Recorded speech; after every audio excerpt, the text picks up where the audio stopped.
Hi friends, எல்லாம் எப்படி இருக்கீங்க? நான் லாஸ்ட்டாக ஒரு 30 வீடியோ போட்டிருக்கேன். அந்த வீடியோக்களுக்கு நல்ல பாசிட்டிவ் ரெஸ்பான்ஸ் கிடைச்சிருக்கு. நிறைய பேர் சப்ஸ்கிரைப் பண்ணியிருக்கீங்க, கமெண்ட் பண்ணியிருக்கீங்க, லைக் பண்ணியிருக்கீங்க. ரொம்ப சந்தோஷமா இருக்கு. ரொம்ப நன்றி. இதே மாதிரி அடுத்தடுத்த வீடியோக்கு நீங்க சப்போர்ட் பண்ணுங்க. இன்னைக்கு நம்ம சப்பாத்திக்கு சைட் டிஷ் வெஜிடபிள் குருமா பார்க்க போறோம். இப்போ குருமாவுக்கு தாளிச்சு வதக்க வேண்டிய பொருட்களே பார்க்கலாம். 6 பெரிய வெங்காயம் நீல வாட்டில் வெட்டி வச்சிருக்கேன். 1 கப் காலிஃப்ளவர், 3 உருளைக்கிழங்கு, பட்டாணி, சமையல் எண்ணெய், 2 பச்சை மிளகா, 2 தக்காளி கட் பண்ணியிருக்கேன், கருவேப்பிலை, 2 கேரட் கட் பண்ணி வச்சுருக்கேன், கொத்தமல்லி, நட்சத்திரப்பூ 1, தேவையான அளவு உப்பு, பிரிஞ்சி இலை, பட்டை, பெருஞ்சீரகம், 3 கிராம்பு.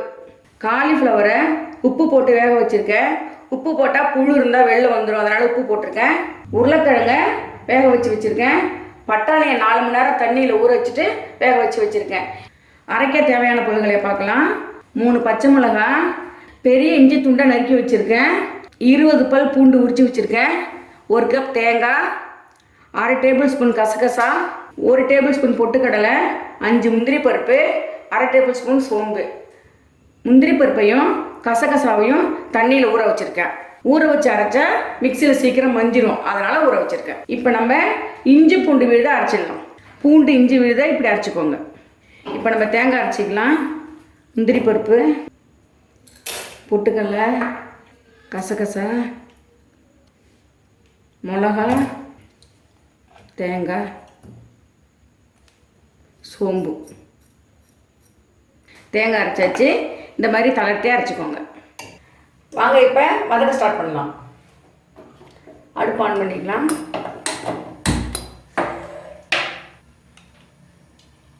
எண்ணெய் ஊற்றலாம்.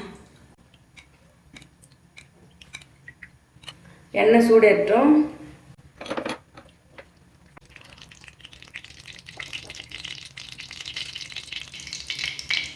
எண்ணெய் சூடேறிச்சு. கிராம்பு, நட்சத்திரப்பூ,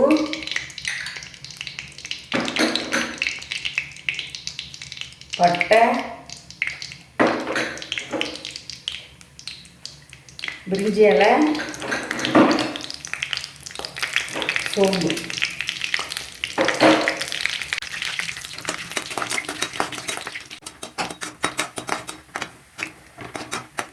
சோம்பு எல்லாம் பொரிஞ்சிடுச்சு. நம்ம இப்போ வெங்காயம் சேர்க்கலாம்.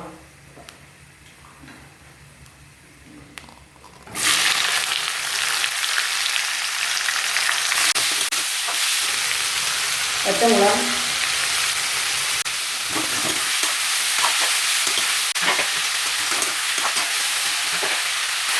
இப்போ இஞ்சி பூண்டு பேஸ்ட் சேர்த்துக்கலாம்.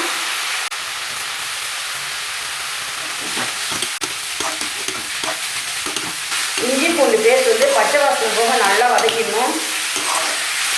இந்த கேரட் சேர்த்துக்கலாம்.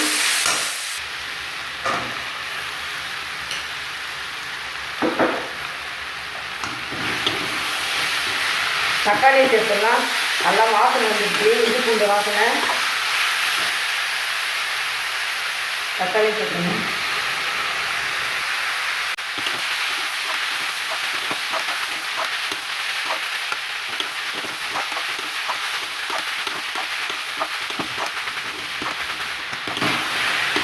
இஞ்சி பூண்டு நல்லா வதங்கிடுச்சுன்னா கீழே போய் உட்கார ஆரம்பிச்சிடும்.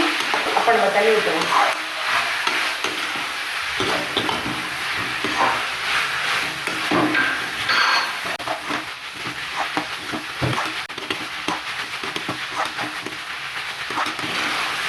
வெங்காயம், இஞ்சி பூண்டு எல்லாம் நல்லா வதங்கிடுச்சு.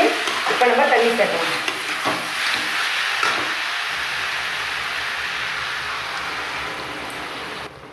மூணு டம்ளர் தண்ணி சேர்க்கலாம். பட்டாணி இருக்குது, காலிஃப்ளவர் இருக்குது, உருளைக்கிழங்கு இருக்குது. நல்லா 3 டம்ளர் தண்ணி ஊற்றிக்கலாம்.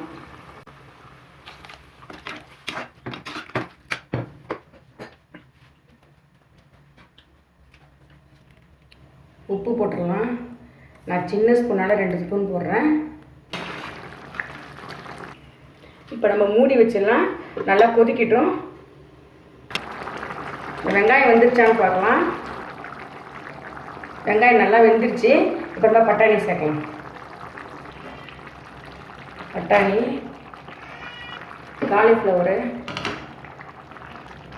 உருளைக்கிழங்க உடச்சி போடணும்.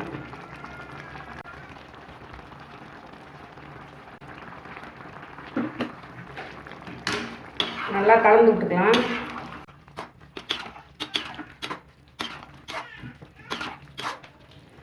நம்ம அரைச்ச தேங்காய் விதை சேர்த்துடலாம்.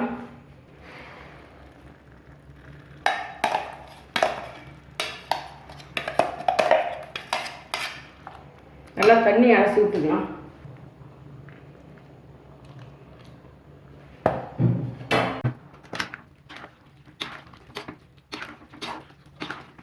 நல்லா கிண்டி விட்டுக்கோங்க.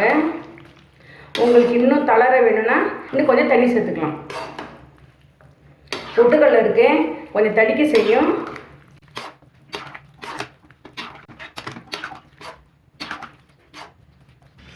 நம்ம மூடி வைக்கலாம். ஒரு 5 நிமிஷம் இருக்கட்டும்.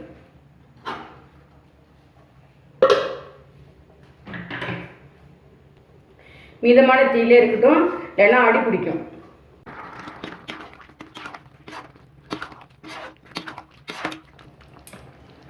குருமா இப்போ ரெடி ஆகிடுச்சு. நல்லா கெட்டியாக வந்துடுச்சு. இப்போ நம்ம அடுப்பு ஆஃப் பண்ணிடலாம். கருவேப்பிலை கொத்தமல்லி சேர்த்துடலாம். கருவேப்பிலையை நல்லா பிச்சுட்டு போட்டுடலாம். கருவேப்பிலை கொத்தமல்லியை கத்திரிக்கோளால் கட் பண்ணி போடுறதை விட கையால் கிள்ளி போட்டால் தான் வாசனையாக இருக்கும். அதனால் கையால் கிள்ளி போட்டுக்கோங்க.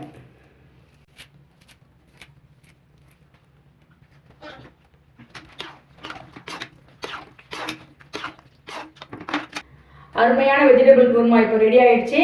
நீங்கள் கண்டிப்பாக வீட்டில் ட்ரை பண்ணி பாருங்கள். உங்களுக்கு கண்டிப்பாக பிடிக்கும். இந்த வீடியோவை ஃப்ரெண்ட்ஸுக்கு ஷேர் பண்ணுங்கள். இந்த வீடியோ பற்றின உங்கள் கமெண்ட்ஸை நீங்கள் போடுங்க. உங்களுக்கு எந்த மாதிரி டிஷ் வேணுங்கிறத நீங்கள் கமெண்ட் பண்ணுங்கள். தேங்க்யூ.